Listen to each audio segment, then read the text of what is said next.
breaking the wall of clean cooking fuels. Candace, Eslick. Falling Walls Lab, Cape Town.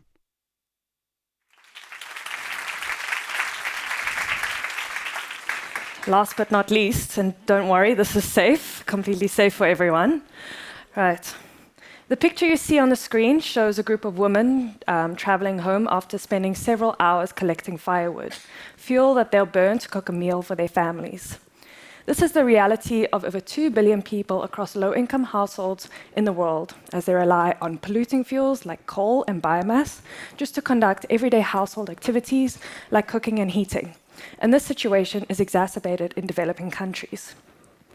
These fuels are burned on inefficient stoves. They emit black carbon and volatile organic compounds, which contributes to climate change and severe health consequences. In 2020 alone, the World Health Organization reports 3.2 million deaths were attributed to household air pollution. And it is typically women and children that are disproportionately affected due to their roles in fuel collection and cooking, often facing increased exposure to exhaust fumes and reduced economic and educational opportunities. So, to address this energy inequality, the World Health Organization promotes the use of clean fuels like liquefied petroleum gas, or LPG, otherwise known as gas. LPG is a catalyst for energy accessibility, and its use in household activities results in reduced CO2 emissions. But it is still a fossil fuel, and its contribution to greenhouse gases is equivalent to that of the aviation industry. This wall presents an opportunity to innovate. At GreenQuest, we are developing green liquefied fuel gas, or green LFG for short, a synthetic equivalent but sustainable alternative to fossil LPG, which is made by combining captured CO2 and renewable hydrogen. Now, to convert this feedstock into our green LFG, it takes several catalytic reaction steps to get there.